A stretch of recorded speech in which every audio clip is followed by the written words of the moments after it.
Hello and welcome to Notice Tonight, the show that decodes the region. I am Wasbir Hussain. With a great deal of sadness, ladies and gentlemen, I have to ask the question today as to whether women are safe in the Northeast. Almost back-to-back incidents of rape and molestation of women, including minor girls in Assam and Arunachal Pradesh, have actually plunged the region in shock and anger. Some of the rapists have been arrested by the police, few others beaten up and paraded naked in public by agitated locals. But the question arises, why are such incidents increasing? Is it because of the delay in meting out justice or loopholes in the investigation that at times let the perpetrators off the hook? Can anyone tell us the status of the incident that led to the murder of Dr. Sarita at the Assam Medical College in Dibrugarh in 2014? Most of us may have forgotten of the horrific murder of little Barnali at a private bus stand in the heart of Guwahati some years ago and how her body was dumped in a septic tank nearby. With more than 20,000 cases of crime against women, including rape in 2016, Assam tops the list as the most unsafe place for women in the Northeast. And again, Arunachal Pradesh is seeing a spurt in such crime despite the society there being conservative and traditional. What is actually going on? That is the question. To discuss the issue, I am joined from Itanagar by Ms. Jarjumeti, a leading women's activist and founder, chairperson of the Arunachal Pradesh Women's Commission.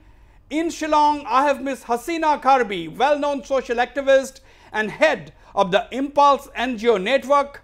Mr. Kuladhar Saikia, Special Director General of Police Assam, shares his thoughts on the subject.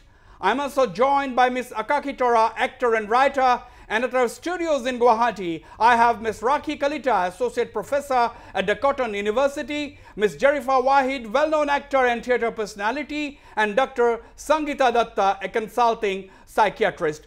Let me go straight to you, Jarjumeti in Itanagar. Jarjum, what is going on? Are you surprised at the sharp rise in incidents of heinous crimes against women in Arunachal Pradesh, crimes like rape, for example? Jarjum. It's not really surprising. There have been cases, and in the earlier times there was no social media, there was no good connectivity, and right. So many cases were not reported even, and not talked about, not shared. So today, yeah, there has been an increased reporting and also perhaps increased incidents, sadly. So that's the scene. So there could be a few things happening. One, the awareness level has risen amongst the mass, and because of better networking facilities, we are able to get information Absolutely, in real time. Yes. And besides, of course, maybe whatever reasons, the crime has increased. Right. Mr. Kulosaikya, thank you for talking to me in Notice Live. Mr. Kulosaikya, how is the Assam Police actually looking at the increase in crime against women in the state? It has been reached alarming proportions, if I may use the word. I think that is too mild way of saying it, alarming proportions. We have taken the crime against women very seriously, and we have geared up all the field level officers, then investigating agencies and people who are directly involved in the field. We have all told them to be serious about it, and we all feel concerned about it. In fact, if you look at the data part of it, you see 2015 there were cases which were much more than 2016, and 2016 to 2017 there is some increase in crime figures against the women. So it's not the statistics part of it, but we are genuinely concerned about such type of crime should not be taking place in the society. because these are these are certain crimes which in fact make everybody very concerned about in the whole society. Right. Let me go to Shillong. Let me go to Haseena Karbi in Shillong. Haseena, you have been among the pioneering anti-trafficking activists, well known in your field. My question to you: you have been already dealing with crime against women being trafficked, because Northeast is a very key. It's a trafficking hotspot.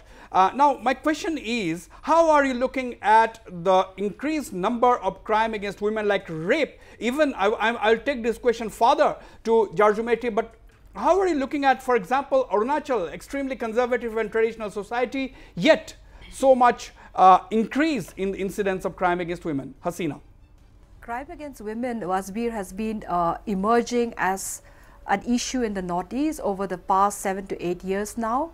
And I think the most important aspect is that it's becoming more visible because there's more reporting coming to it. Yeah. And I think the whole media, especially with social media, reporting has been on the high end, where more and more information is being circulated on the kind of crime that is taking place.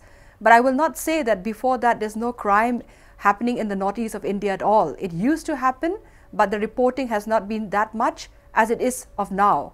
So I mean, the main part of it here is that crime is a crime, and some part of the Northeast is being reported highly, some part are not reported highly. But at the moment, the social media is taking them viral every time that there's a crime. So we feel that there's a visibility, and we feel that there is an issue which is emerging. But this issue has been there over the years. Absolutely. Rakhi Kalita, you know, two of them, both Jarjumeti and Haseena Karbi, is mentioning that yes, there could have been crime even earlier, but now it has come to light more often because there is the social media, that is more reporting. Is it just that, or there are more to it?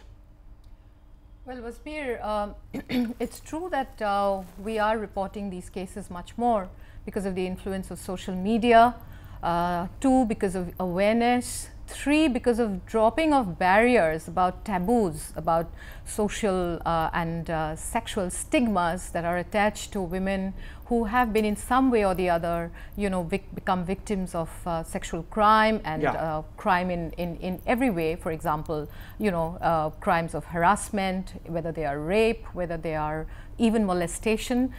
So I think the fact that these barriers are dropping, that's a psychosocial reality that we all need to understand. That perhaps it's easy to say that the social media has come on and we've, you know, become much more mobile than we have been. But I also think that it's very important to remember the psychological and the liberating kind of factors that have actually hit us, which have in a way obviously advanced the case of women. But on the other side, there is the flip side. We also have often cases of misrepresentation. Misrepresentation. Which I don't know in what form can be taken up, and I'm sure we'll be able to discuss. Absolutely. We'll expand on this discussion. Jarifa, I mean, you know, the film fraternity in Assam took to the streets. Obviously, they were extremely angry. Now, whose responsibility is this? Is it enough to blame the government? My question to you, I mean, crime against women, crime against girls, or crime against anyone is something which cannot be tolerated. Now, my question to you, Jarifa, is this: who is responsible? Is it only the responsibility of the government, or every single citizen or the civil society is responsible in a way to contribute in checking this kind of a situation or bringing it under control? I think the remedy isn't a rocket science that we can't understand, because first of all, an individual, when he is at home, he should be brought up in such an atmosphere with such principles and ideologies that, you know, that child in future won't become a rapist. I feel even the school, colleges, they should have that kind of a teaching, moral teachings as well. It is because we are being put into a very competitive world now from our school days, where, you know, students are just thinking about marks and how they will fare well in the exams, and the parents are only teaching them how to be like at the front always. So the moral teachings are you pinning the entire responsibility on the parents? Yes, in fact, because the parents... So only the parents are responsible and no one else, the government doesn't have to do anything. That's what you were saying. Because I'm not saying that, because in fact the government the machinery where the police department is concerned, they should be even more welcoming, you know, because people don't like to go to the police station. If somebody is having a problem, they don't like to approach the police. That is a point. Because that is the kind of gap we have between the police department and the common people, because people are more scared of going to the police station because they think that the trouble might increase. You know, so a girl, if she is being molested, if she is being harassed, she is a bit skeptical in going to the police, you know. Right. Right. So that is a good point you are making. The police should be more accessible. They should be more friendly. They should be more welcoming to people coming up with complaint. I will go to Akka Keturah. I'll come to you, Haseena. I'll come back to you, Jarjum, as well. Dr. Sangeeta Datta, you know, do you think there is a psychological element here? Because is it the responsibility of the parents alone? Is it the lack of a moral science kind of a course? Because we, as far as I know, the moral science as a subject existed in this in the school curricula even when we studied. So what's going on actually from a psychologist's point of view? What do you think? Look, it's just not one factor, it's multifactorial. Even from a psychiatrist's point of view, I would like to address three issues. One is the biological part, the psychological part, and the social part. Because we talk about a biopsychosocial model of all disorders and pathologies in the society. Now, in the biological part, I don't want to really emphasize on that, but it has been seen that criminals, especially who are involved with sex crimes, they tend to have higher levels of testosterone hormone. So that can't be denied also. Second thing, the psychological part which is important is we must understand that not everybody can commit a crime. So to be a criminal or to be able to commit a crime against a woman, there are certain characteristics in a human being which are slightly different from that of a so-called normal human being. Now here these characteristics include a lot of impulsivity, criminal tendencies. When I say criminal tendencies, it means that they lack empathy. When they actually commit a crime, they cannot feel the pain or the situation of the woman or the victim. So this is an aspect which the government has to deal with in a very, very big and organized way. And they don't feel guilty after the crime. That's important. That is important. Tendencies. Absolutely. So that is important. And apart from that, there is these people actually who commit such crimes. They have issues of anger or temper which they can't handle. Apart from that, they have power struggle with the woman. Many a time we say that you have made a couple of points, Sangeeta. You have already made a couple of points. They feel inadequate. I would like to quickly go.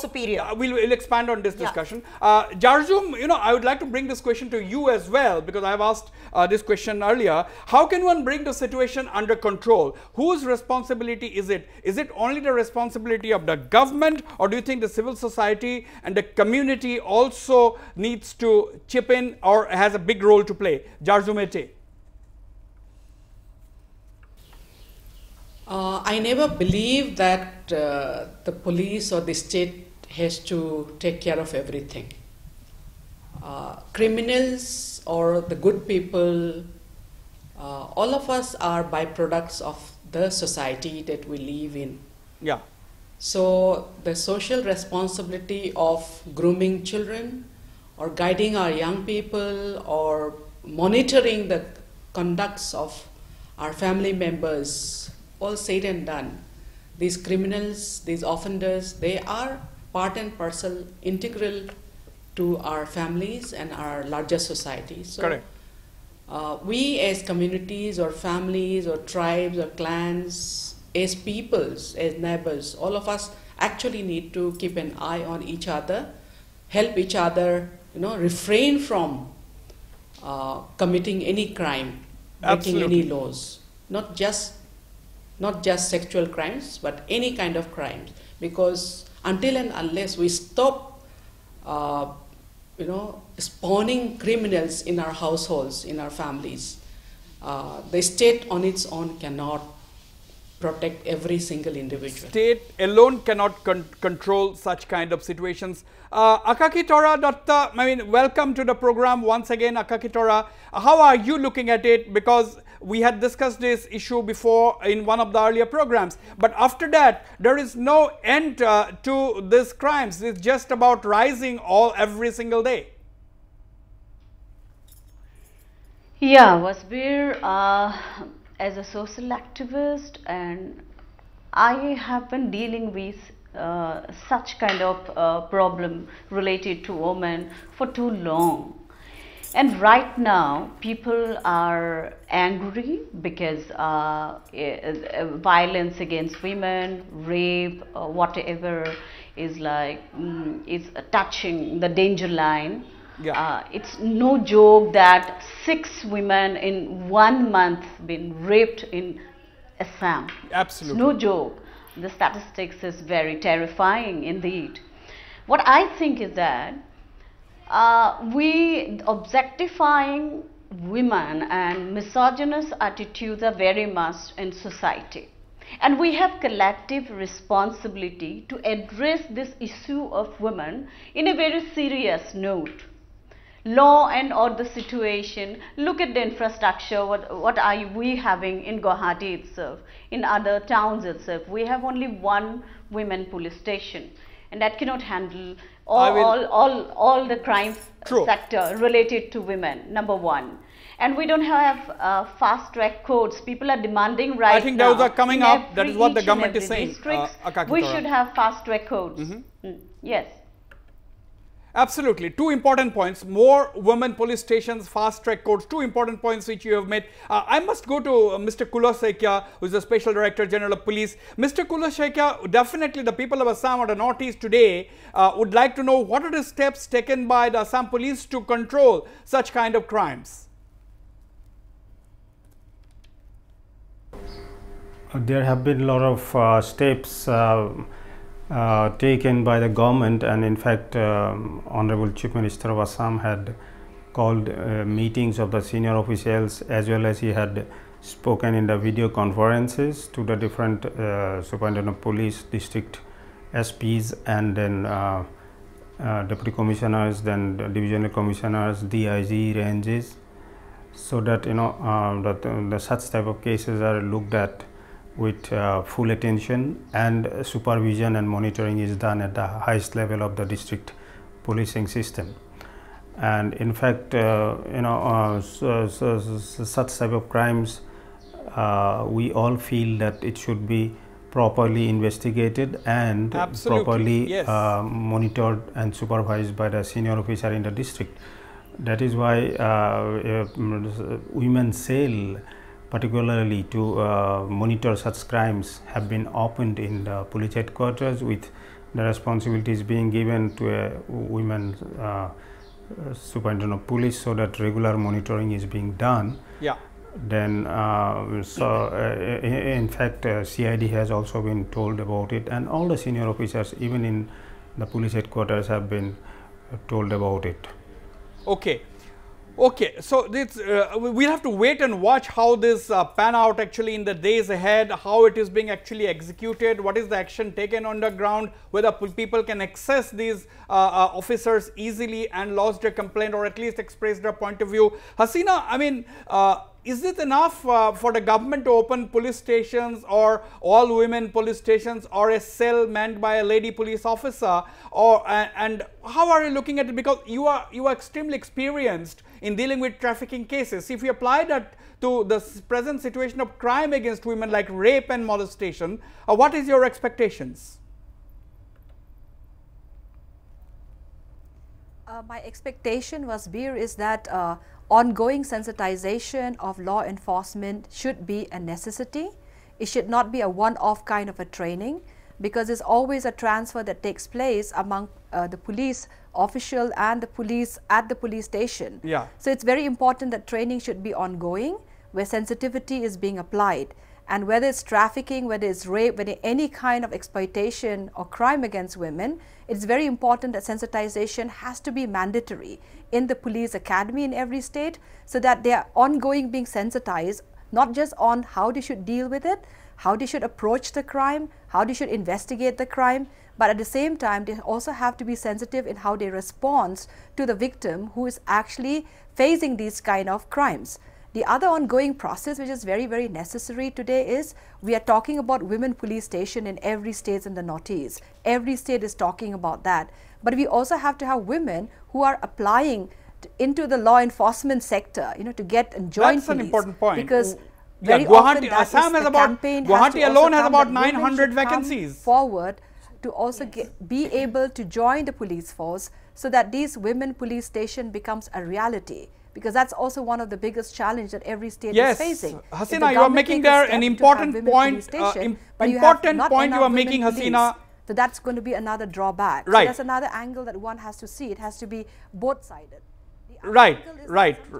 This program that happened, it is not ongoing. So at the same time, many traditional institutions in many states, in communities. Absolutely, Haseena, hold your thoughts there. Hold your thoughts. Hold your thoughts. You are making two very important points. It's not enough to just have women police stations, but we should have sufficient women coming forward to actually join or take up employment with these law enforcement agencies. Rekkles, I mean, do you think the government has much more to do, because we have such easy access to pornography sites? This is one area where the government has totally failed. Clamp down on child pornography, clamp down on pornography in general. Is this one of the reasons, or can we just, this is not a reason at all? What do you think? Well, Wasbir, there are two things to it. I don't think it's possible to police, children's accessibility and the accessibility of the youth to pornography sites, just in order to kind of recondition their minds and tell them that, okay, once your pornography sites are clamped down, you're not going to be looking at any kind of potential sexual criminals, or you're not going to have those impulses at all. No, I don't think that works. It could, of course, discipline a bit, and we know that there are places, sites that need to be monitored, where young adults are allowed to go in without any kind of regimentation, which ought to be screened and ought to be monitored. However, I think there is something more to this.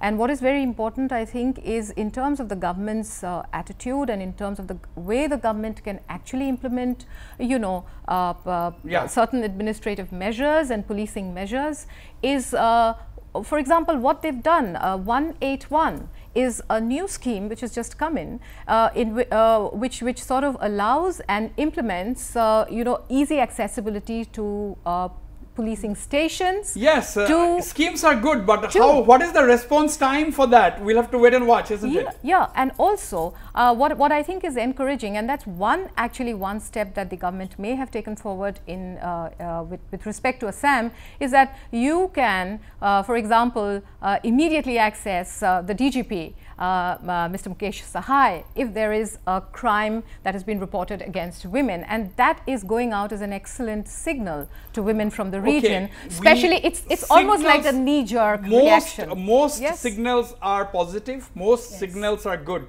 but its execution, its actual implementation on the ground is something that has always remained a matter of debate. That's yet to be seen. Absolutely. Jerifa, I mean, now you see, it's extremely easy to blame those in authority. It is extremely easy to blame the police. It's extremely easy to blame the government. Now, my question is, it's a very good thing that the film fraternity had taken out this procession or taken out this protest, because the film fraternity is comprises of people who have a lot of following. So it has a multiplication effect. But my question to you is not that. My question to you, does the civil society's role ends in just a one-off protest? How can the civil society contribute in checking a menace as horrific as a crime against women? Because first is that awareness is like important, because people need to know what is happening in the society, and that is nice when certain groups or certain fraternity, they come out and they try to raise a voice against such crimes in the society, and it is happening everywhere, every nook and corner of the society. But thanks that these people are coming out and saying that this is wrong, this should not be happening in the society at all, number one.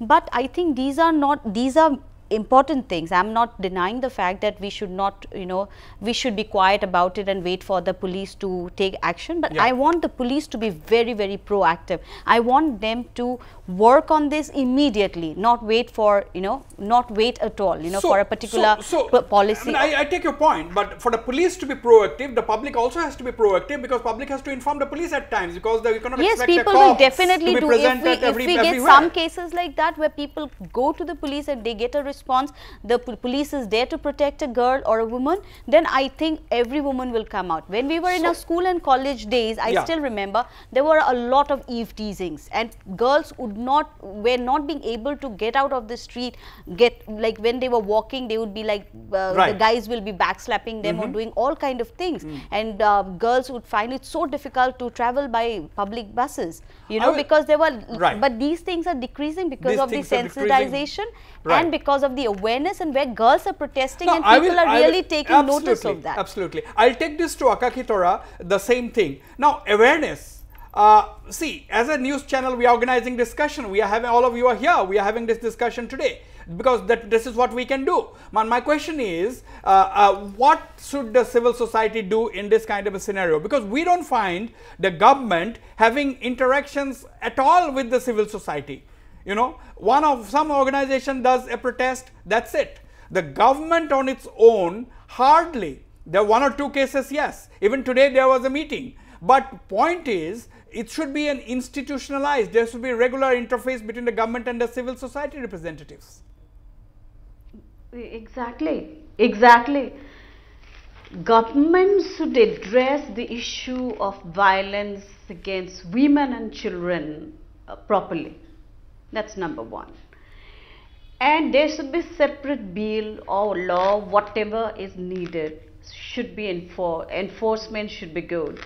And number 3, I always insist on door-to-door campaign or whisper campaign in almost all the households. Because violence against women, especially, note it down, especially against children, are increasing in an alarming rate, which is very unfortunate.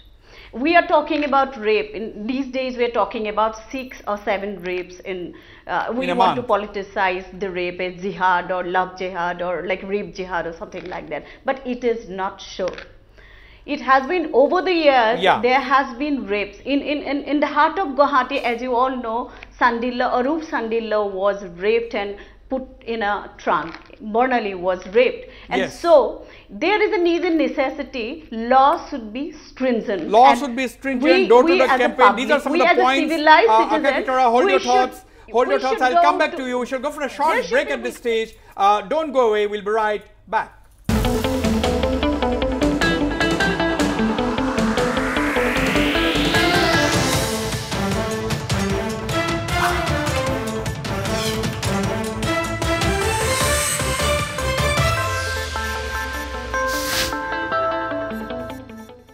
Welcome back. Jarjumeti, in the past few incidents, local people had caught hold of some of the accused, stripped them, paraded them naked in public places. Yet, this kind of, incidents, this kind of action doesn't seem to have any impact at all.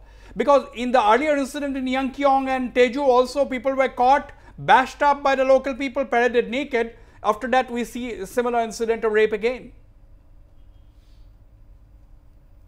Jarjumeti. See, criminals, perhaps when they commit crime or when they are about to commit crime, they are not able to, think about the consequences. Anyone who has time and attitude or inclination to think about consequences of things that will follow, they will not commit anything wrong in life.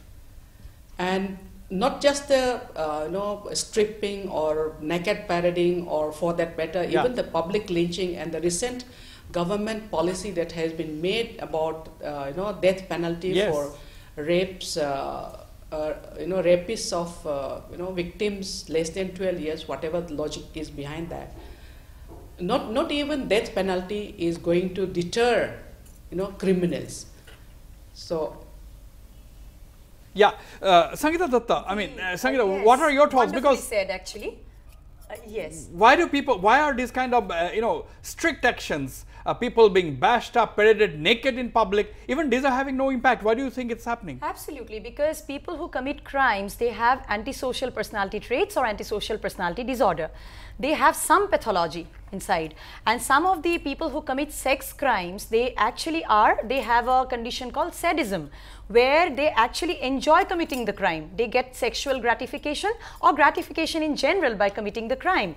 And very rightfully put, they cannot think about the consequences at that point of time because they are very impulsive and they just want that gratification out of the crime. At that moment. At that moment, yes. That is one thing. And just because they lack empathy, they cannot understand the pain and the suffering that the victim goes through. Had they had empathy for the victim, they wouldn't have committed the crime in the first place. So that is one thing. But apart from that, I think, you know, there are other things, like someone was talking about upbringing.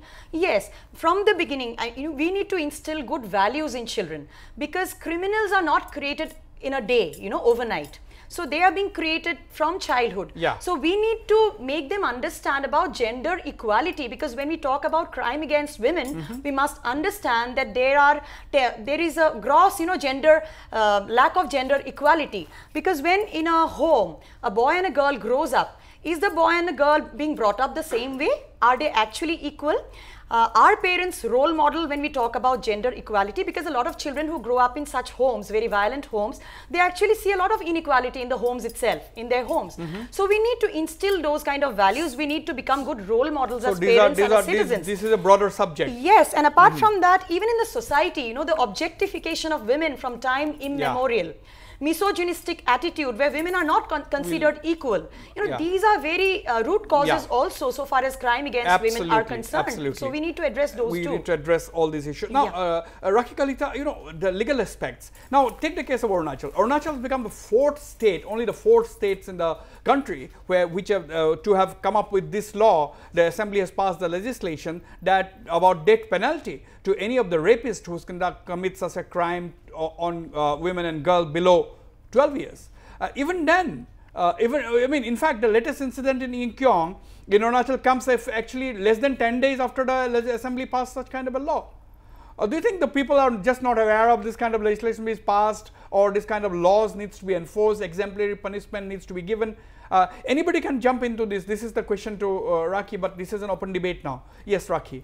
Well, I think this is a very pertinent point, because as we are increasingly looking at media responses and responses from social media everywhere else, one is not surprised that one is trying to actually bring the thresholds of penalty, you know, tighter and closer, and so that, you know, people are saying now that it doesn't matter if a person has raped, now that person needs to be publicly flogged, or has committed sexual assault, needs to be publicly given that kind of punishment, or actually executed, and there has to be capital punishment. So I don't think this has just happened overnight and people are simply, there is a wave kind of theory that is going around.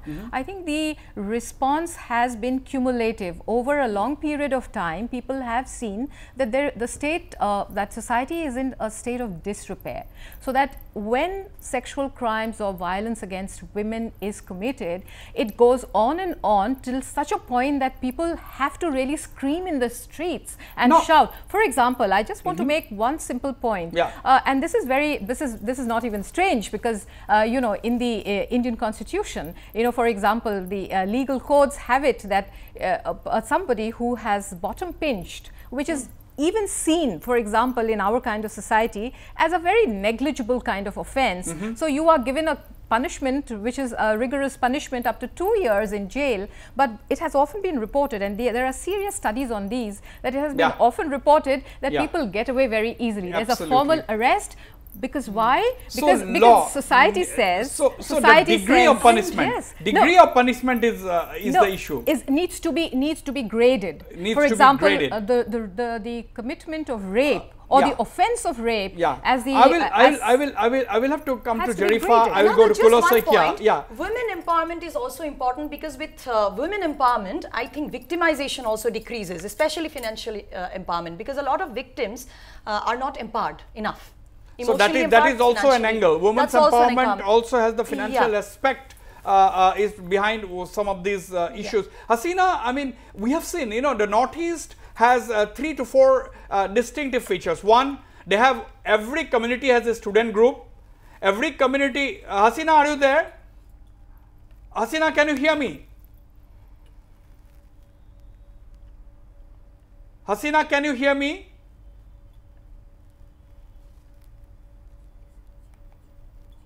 Haseena, I am coming to you. Can you hear me? I think Haseena can't hear me there. Keturah, I want to ask you this question. You know, Northeast has a unique thing of having every community has a student group, every community has a militant group, almost. You know, my question is, powerful organizations, yes, fraternity belonging to your film fraternity is fine, but there are more powerful groups like the student groups. Now, we don't find the student groups actually taking out organized protest. Yes, they have commented, they have condemned, but they are not taking to the streets. I am not asking people to take to the streets. I have been raising this question. Yes, Wasbir, I have been raising this question very often, because there are many organizations who call themselves regional, mass organizations, who call themselves mass-based institution. People, the mass-based organization, and they polarize. They pick up the issues like they're very suji about picking up things like that. And we all know that when there is a case of rape or kind of violation of gross violation of women's rights and anything, they keep mum. So I question, and I have an appeal to all of them. They should come forward to address the issue, because they normally cash on the strength of women time and again. All the time they cash on, we talk about ASU, we talk about other organizations, we talk about militant groups and all. Yes, they haven't cashed on hold your thoughts. women. Yeah, we have taken your point. We have taken your point. It's a very, very important point. Jarifa, how are you looking at it? I'm not talking about student organization, any organization which has a mass base. But we hardly find any organization coming out with an organized kind of a protest, or at least organized way raising their voice against these ghastly crimes. Yeah, because if some organizations, they seriously take up the issue, they pursue that issue till the point the solution is reached, I think that is very important, and that is 50% of, you know, getting a solution actually, and the rest of the 50% lies with the government machinery. Again, I am going to say this, because until and unless there is no proper measure being taken by the competent authority to deal with such crimes, I think there will be no solution. We will just be shouting everywhere, there will be a lot of protest, and tomorrow people are going to get tired, and then they will forget about it. Forget about it. And I have been telling, I want to say, and I want to say one more thing, like the organizations, they come, they do a lot of candle march. The media will lose its interest, isn't it? And everything, but I asked those organizations, I told them, the NGOs, I said, are you going to follow up the case, you know? When the Delhi rape case happened, and we were all there, the entire nation rose against it, and I asked some of the organizations here who invited us, because we all went, and we all went together as, you know, as people who are protesting against a heinous crime, and I asked them, will you be following it? Are these organizations really doing their job? Because they do protest, of course, but later they don't follow it, they don't keep track of what is happening in the legal front. So I think superficial things are enough. We are just tired of such show-offs, but now it is important that we have to just find a solution and just nail it. There is no point just discussing about it. Come up with very concrete suggestions, if necessary, protest in an extremely democratic manner. Pursue it. Pursue. But it has to be a democratic process. Everyone has the right to protest, but in a very democratic manner. Haseena Karbi, if you can hear me. Okay, Haseena is still not there. Okay, let me ask this question to Mr. Kulosaikia. How important is the role of the civil society? How important is the role of investigators in this kind of incidents? Mr. Kulosaikia. A lot many times such type of crimes have been you know, said that these are the results of some psychopathic personalities. So an all-out effort is required to you know, see that such type of crimes don't occur, and people get and the people who are involved, who are the perpetrators who are involved in such crimes, should get the punishment as prescribed by law. In fact, even the district women's cells have been asked to be very vigilant about it. Apart from that, two types, a multi-pronged attack should be given against such type of crimes. One hand, we are thinking of getting sort of much more attempt and much more rigorous effort to punish such type of perpetrators in such cases. Right. That is increasing the effort by the law enforcement agencies. Yes. Seriously, so that all sorts of investigations are done through getting good evidences, the medical reports, the forensic reports. Good evidences is the key. Collected, in fact, quickly, so that charge sheet can be done within the stipulated time of 3 months before the accused come out of the court, come out of jail. And in fact, we are going in a big way to go for community engagement, because it's a sort of a situation where the community also should be playing a role and to prevent such type of offenses. Absolutely. Because in the interior areas where the villagers, the important villagers, the teachers, the Asha Karmis, even the village defense party members, then youth, women activists, all these people are being formed as a coalition so that we can fight against this menace, this devil, and such type of cases do not recur again in the society. Particularly, we are thinking of capacity building exercises of our investigating officers. Correct. So that they are properly trained how the proper investigation should be carried out. That is, that properly should be monitored by our senior officers. In fact, we are trying to meet the important stakeholders of the society.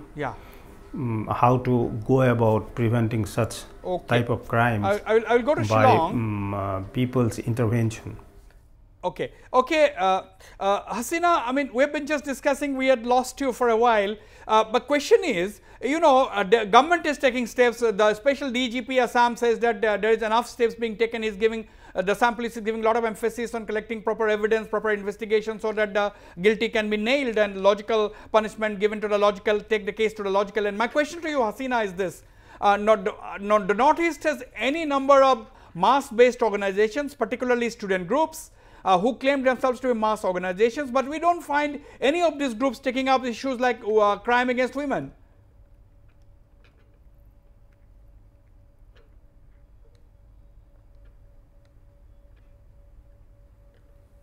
Haseena, can you hear me? I mean, the Northeast has lot of mass-based organizations, lot of student groups, but they don't take up such cases.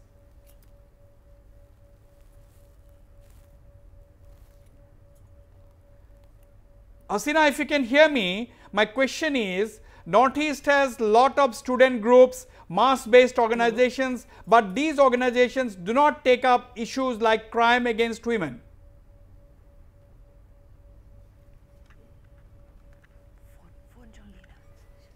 Okay, that's a terrible line. That is the hazards of technology. I mean, we can have both plus and negative impacts of technology. We are struggling with it. It's fine. But Jarjumete, what about laws? We have been discussing this issue. I was asking this question to Rakhi Kalita.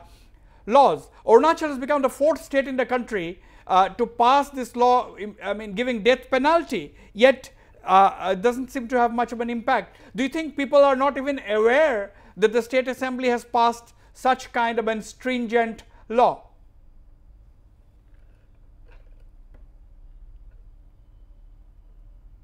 Jarjumete?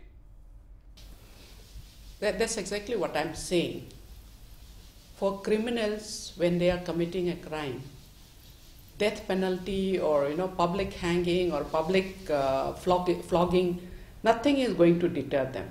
It has to be their training, social training, in terms of being law-abiding citizens.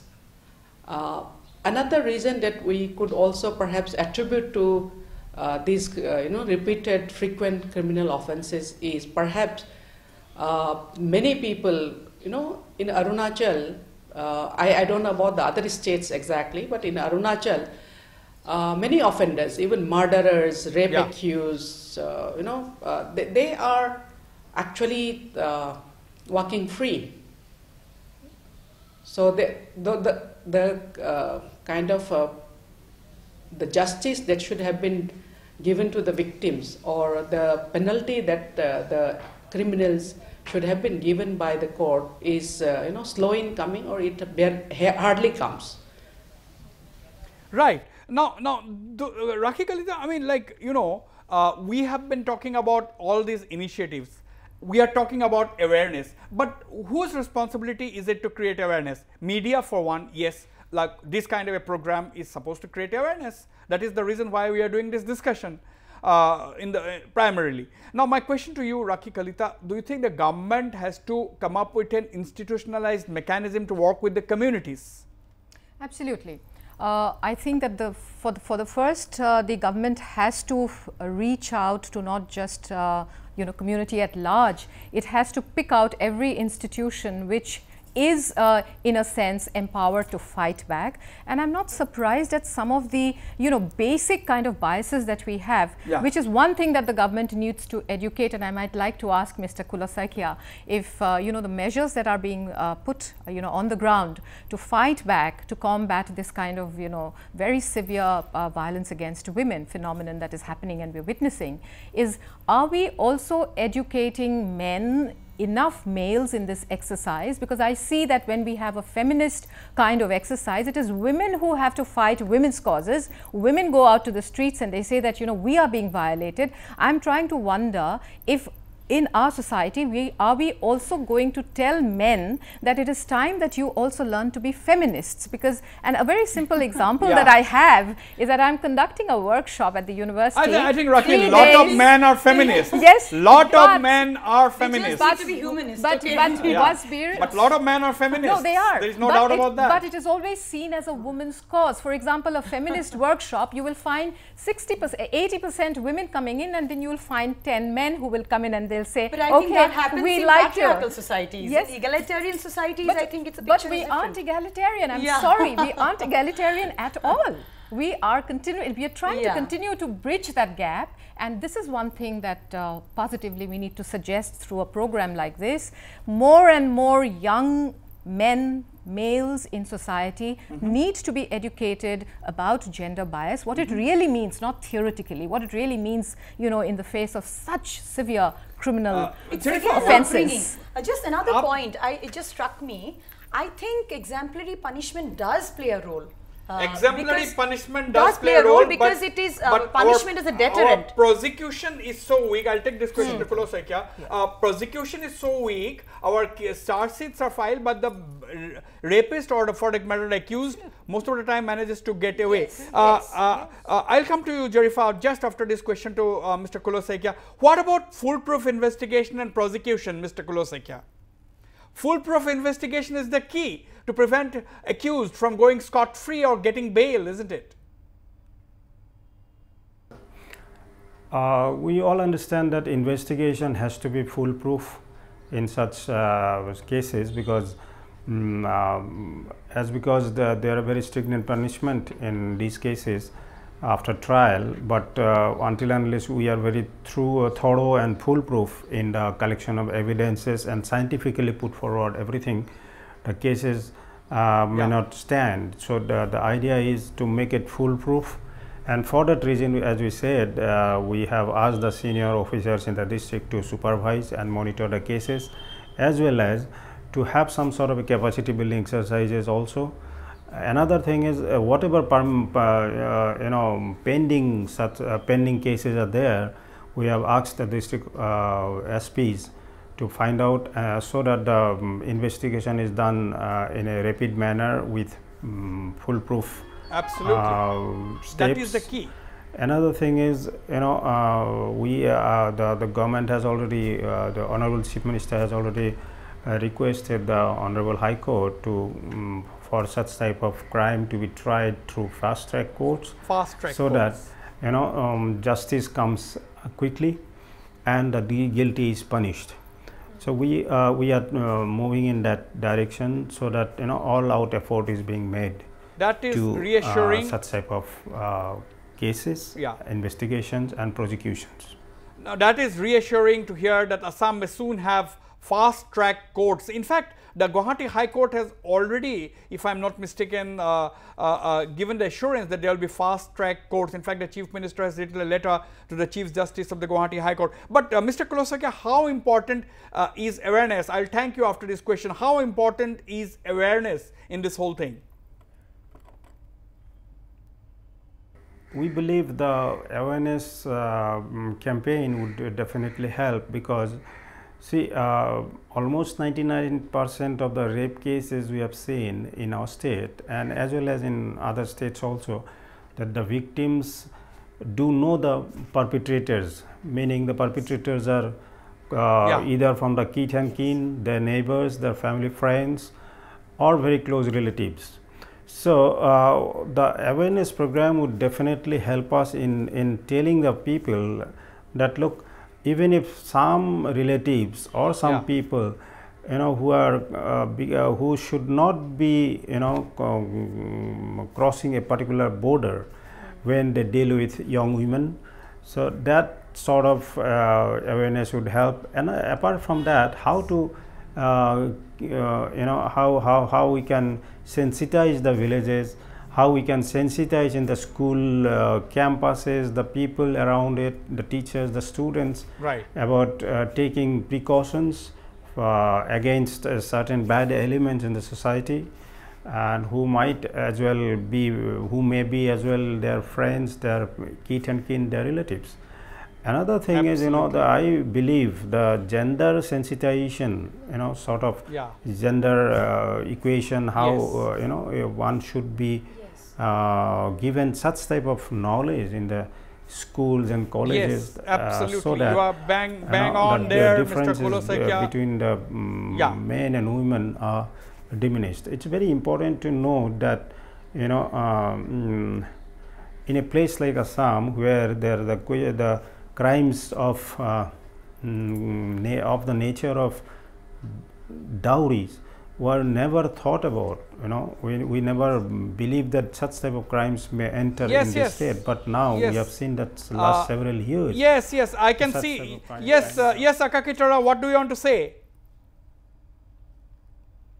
Say something about this, that minimum training on self-defense should be made compulsory in all the schools and colleges. Yes. Number one. Number two, we forget to talk about, since our law is not very stringent about punishing those perpetrators, as we all know that in 1987, Kiran Bedi herself addressed all the prisoners with Vipassana, something moral practices. So, we have to think about the reformation inside the jail, so that the perpetrators, when they come out with a minimum kind of punishment, they again do not do the offense or the crime. That is also very important. That's the two major points I want to add. Jarifa, I mean that, do you agree? Self-defense minimum, I'll come to you, Sangeeta. Jarifa, I mean, do you agree that minimum amount of self-defense among girls? Measure, I think, to prevent such crime is important, and self-defense is also important, because the girls need to know to defend themselves. That is very important. But besides that, I think, you know, from the school level itself and the society at large need to be responsible. You know, when they are raising their male child, they should be responsible. It is not just giving birth to a son, it is your responsibility to raise him as a good human being. That is the first thing. So raise the kids as good human beings. That's the responsibility of the parents, and the society, educational institutions as well. And self-defense is just a small part of it. No, it's not small, but I think yes, it is part of it, and then that is how. And there should be examples, like we need to have examples where the rapists have been given exemplary punishment, or they have been properly punished. There should be certain incidents recorded where the general public, the public in general will know that, you know, such and such people were, such and such people were punished because they raped somebody in this particular year, and the court gave this judgment. Rakhi Kalita, is that not happening? Anyone? Sangeeta, Rakhi? Because if you have seen in Arunachal Pradesh, the public is catching on to these people beating up. No, I am not talking about public taking measures. I am talking about the court, the law, the police, because it is the duty of the police to first take up the case. First, you have to convict the person, isn't it? But that's why we are talking about prosecution. A person is not guilty unless proved guilty. So that is the basic thrust of the Indian jurisprudence. Yes. Vasbir, on that count, I would also like to draw our attention to a place we've completely ignored, and that is the workplace. You see, sexual crimes of such, you know, bias against women. Rakhi, I'll have to take a break. I will come back to this discussion of violence against women in the workplace. That's a very important point that Rakhi Kalita has made. Just going for a very, very short break. Don't go away. We'll be right back.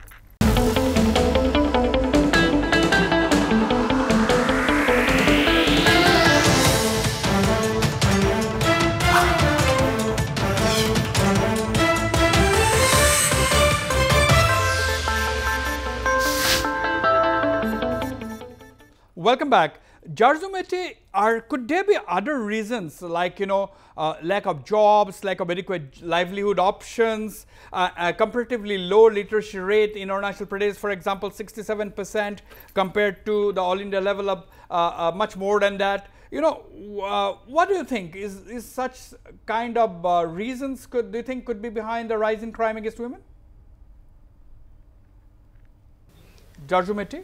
See, Vasbir, there may be many other reasons, but the crux of the whole scenario is the fact that these men folk who are committing crimes against women, the sexual violence they are committing, they are people who don't have respect for the women per se. If they know how to respect another human being, especially if they can look at girls or women as fellow human beings, if they are able to respect them as equals, they won't commit crimes against another body. So, no, I won't attribute kind of, you know, any other reason to these criminal offenses. They need to be sorted out in the sense that it's not like, you know, public flogging or hanging them till death and all, but they need to be educated properly. Need to be educated properly. Do you think, Sangeeta, do you think, When she talked about another body, I would just like to make a point here.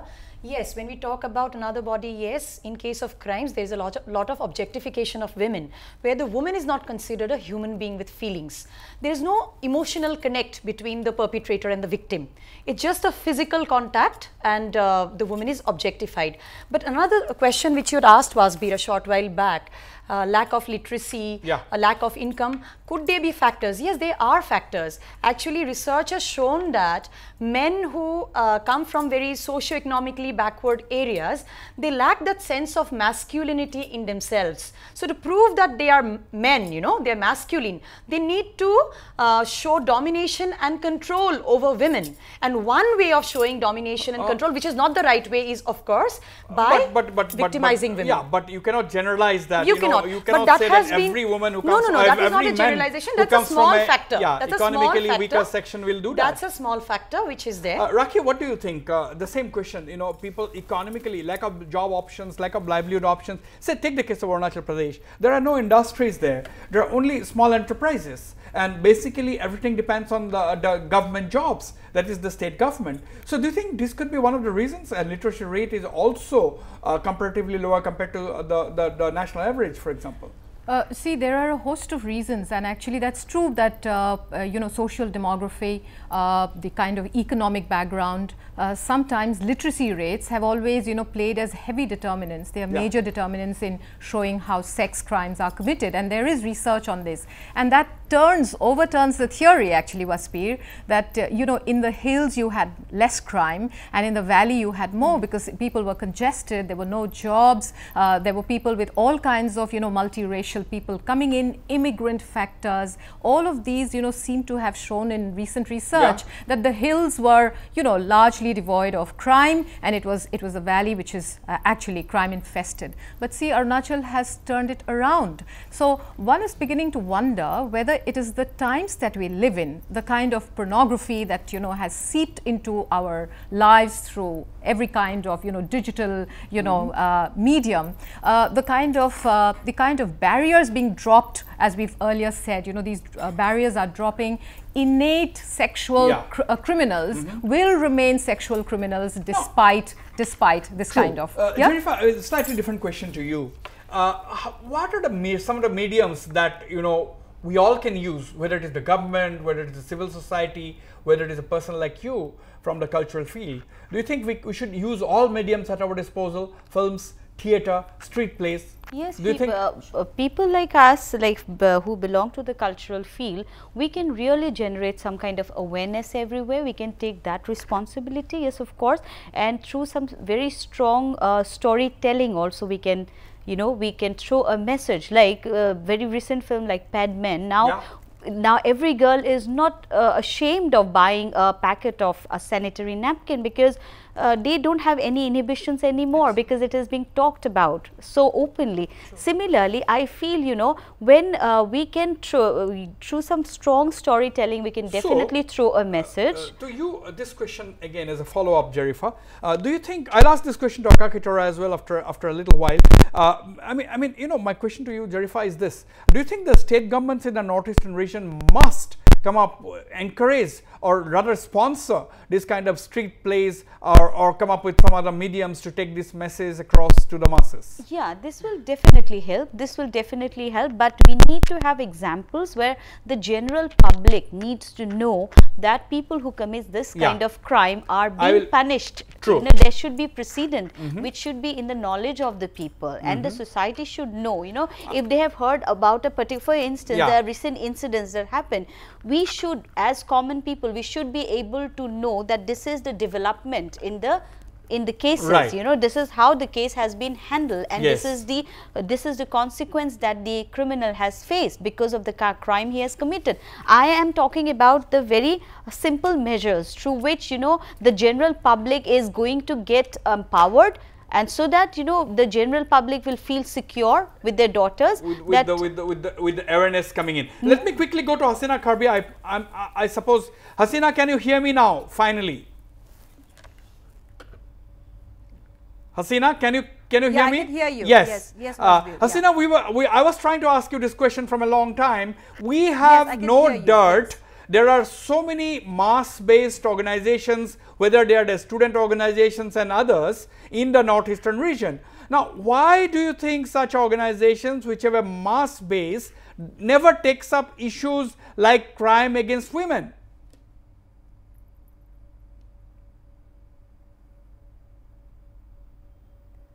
Well, the most important part, Wasbir, the most important part is that a lot of mass organizations are actually taking up issues just randomly. It's not consistent, and very, very often I think the non-consistent aspect is not going to lead to any kind of solution when it comes to crimes against women. Now, shouting on the street will not lead to any kind of prosecution. It's a continuous effort where legal action is very, very important. But it's important that organization not only take up the action just to shout on the street or to come up with issues where they're just giving awareness, but they also have to have follow-up action and support that the victim has to get. That's a very important element, Wasbir. And I think What we are lacking in the region is that we have a lot of activism, but we don't have consistent follow-up by organization who are trained on how to actually use the law more effectively and more efficiently. And that's a very important part. Point noted, Haseena. But don't you think that such kind of activism or pressure, shouting on the streets is necessary most of the times to put pressure on the law enforcing authorities to do their job well and do it fast?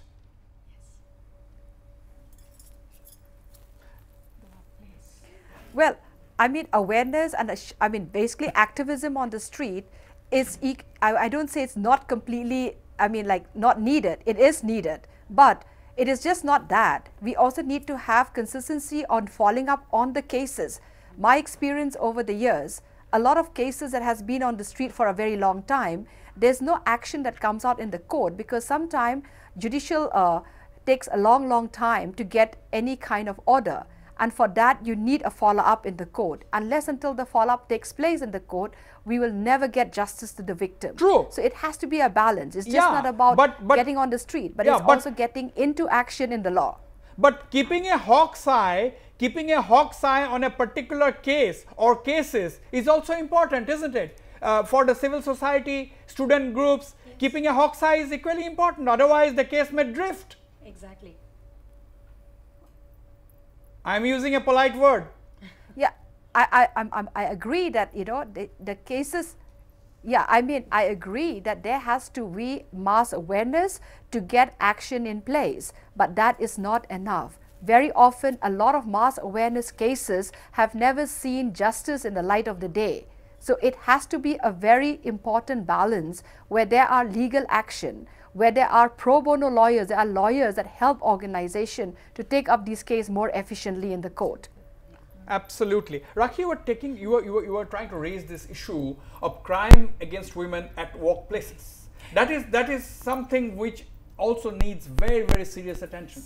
Yes, particularly because for the fact that that kind of crime is often gone unrecognized. You know, recently we heard the Ambedkar University, where a dean of a particular studies a department had to be tried, had to be investigated for over a year and a half before he was penalized and before he was suspended from his service, simply because people don't recognize the fact that there can be such kind of sexual harassment. And I was also surprised very recently when I was talking to people, civil society, lawyers and such others in Assam, where several offices, and these are corporate offices, these are government offices, who have not heard of the Vishakha committee, which should be in place for every kind of such office which constitutes men and women. There has to be a regulatory body like the Vishakha committee which recognizes, monitors. I wonder how many of such officers know about the Vishakha committee, or whether the employees have heard anything about that. Which is why awareness, Wasbir, we need awareness. We need more and more awareness. And nobody suffers from awareness. Keturah, awareness is the key. That is one of the central solutions or central panacea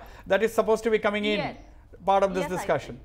Yes, Rakhi is absolutely right. I'm talking about awareness only. We are not in any kind of blame game. At this moment, what we want is some comprehensive plan of action by the government. It should be comprises of committee or groups or whatever. It should include all section of people, maybe religious clergies like namghors, masjids, and every section of society, lawyers, police, and everyone should form a group and go to door to campaign to sensitize both the woman and man folk about these kind of crime and legal consequences, etc. So it's a collective effort. Haseena, and those who say that this shouting and these things not Haseena, is door-to-door campaign, door-to-door awareness campaign, do you think is it a feasible idea, Haseena?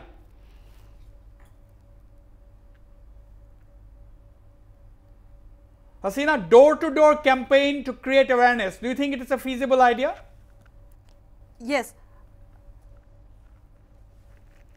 Yeah, I mean, creating a campaign for awareness build has to be consistent. It has to go a long way at different levels. It cannot just be at one level where it's just one masses of the group of people get the awareness, but it also has to go deep down to the communities where we have to start teaching our little boys at home, what exactly the respect for young women are from the home. It starts from the home and it goes to school. You were making the point. These are, it has to be a side-by-side thing that cannot just be at home. It has to be in school. It has to be in the community level. It has to go into the masses where maybe talking about he, for she, it has to be he and she, that we are responsible to bring up our boys more good and more sensible and more gender related, that they will not be able to actually look at women as a power control. So that's also a very important aspect in the awareness program that's being created.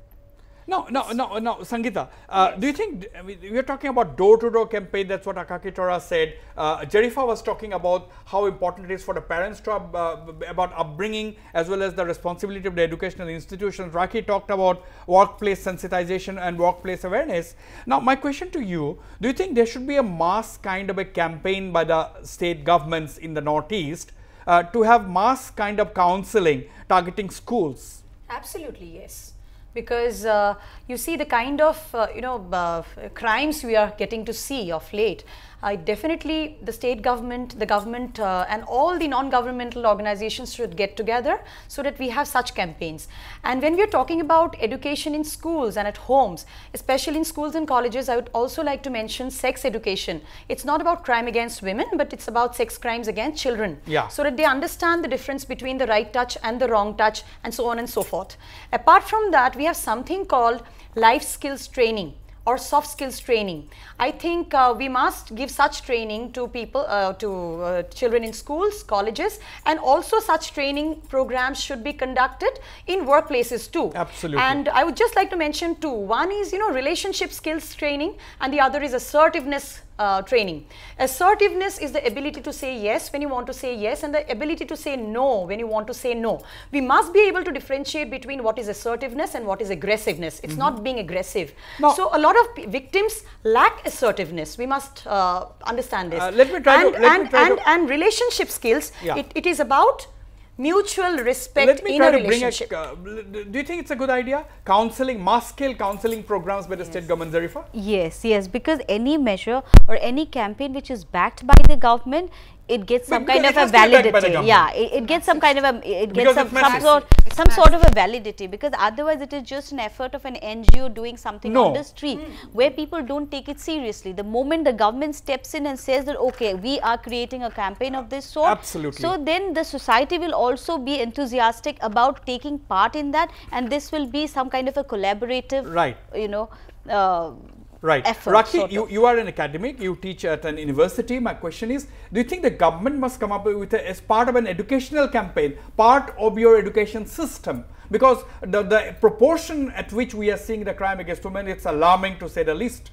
Absolutely. I think there is no doubt about the fact that the universities need to be sensitized, need to be regulated by measures which come from the top sometimes and from government agencies that will hold hands with university academics, with faculties, with students in order to bring up, and it has to be consensual. At the end, you don't want top-down kind of measures which really don't work with students or don't work with faculty or don't work with disciplines. That's what's saying. So yes, it shouldn't be imposed. It should be a collaborative process by which we are increasingly trying to understand. Collaborative process between academia, civil society, students, government, and government, police, everything. Everyone comes together in order to formulate. Very interesting suggestion there. Haseena, I mean, if you have heard the conversation, let's talk about matrilineal, quote unquote, matrilineal Meghalaya. Are things any different there, Haseena?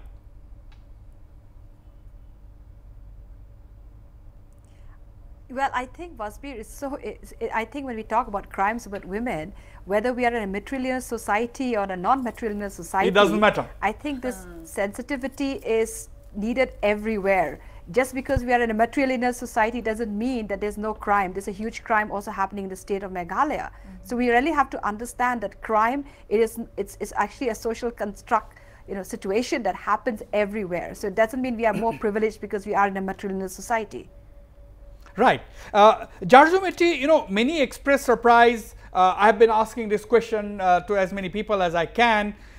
Many express surprise why such kind of crimes are happening in a very, very conservative, and if I may use the word, traditional society like Arunachal Pradesh,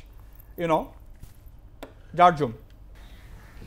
Yeah, we are also trying to kind of, get into the roots of all these, sad, unfortunate incidents. In many cases, especially gang rapes and kidnap, rape and murder, we have also found that many of the accused, for whatever reason, most of them are from the floating population, people who are not rooted in this land. And two, when there have been cases of abduction, rape, and gang rape, these are juveniles involved, perhaps, who have not been guided in the later part, and people who are known to the victims themselves. Known. Right. Yeah. Hello. Yeah. Yes. Yeah. So there could be many reasons, and we cannot kind of generalize all the Absolutely. cases in that way. No sweeping statement. Perhaps different individual cases would have different circumstances. Or Now, Jarzum, what do you think is the road ahead? How to tackle? What is the role of the state? I mean, generally, the road ahead in your view.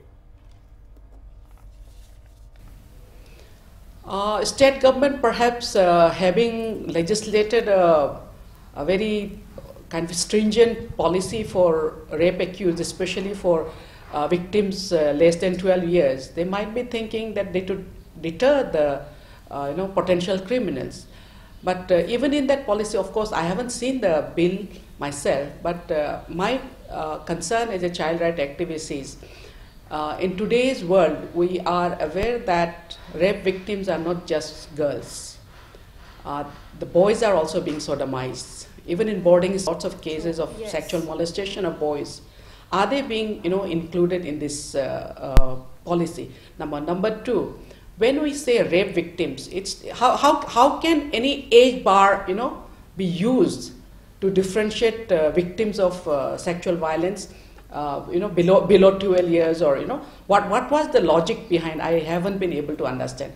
And the state, of course, has to invest much more in perhaps involving the community-based organizations or the students' bodies, the youth organizations, various other women's organizations, and many NGOs who have actively been involved in education, in health, in rural development, women's self-help. Absolutely. Lots of things are happening, and the focus has to be on how to make sure that our citizens are law-abiding.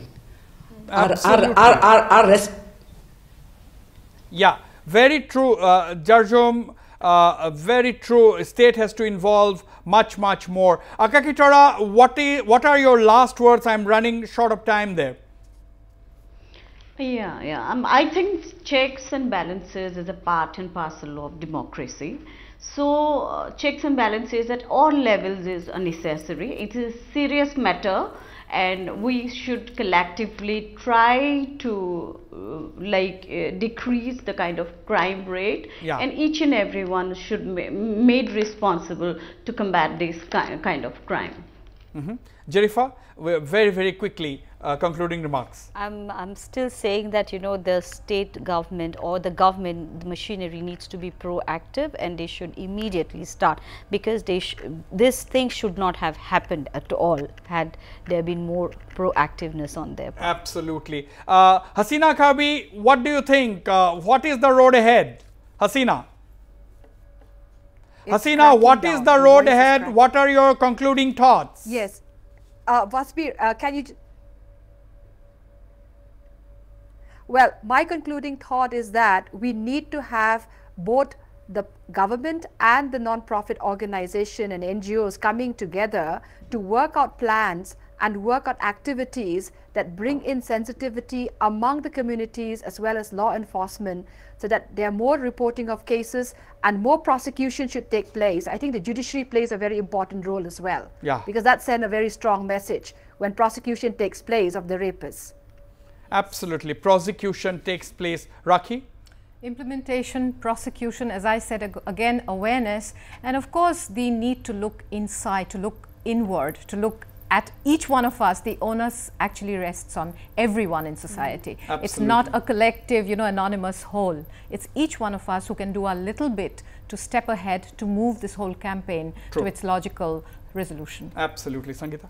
Law, yes, like everybody has said, and apart from that, I think we should create good human beings with very good spiritual quotients. It starts at home and it continues through school and towards, I mean, throughout life actually. Absolutely. So, it starts at home, carries on in the school, and of course throughout life. The general consensus is that government has to be much more proactive. They have to involve the civil society and the community. It is not the job of the state government alone or the state governments alone. The entire people, the entire humanity, entire civil society, whether it's the student groups, whether it's the political class, everyone has to get together to fight this crime, fight this menace of crime against women. On that note, I end this edition of Northeast Tonight. Good night and goodbye.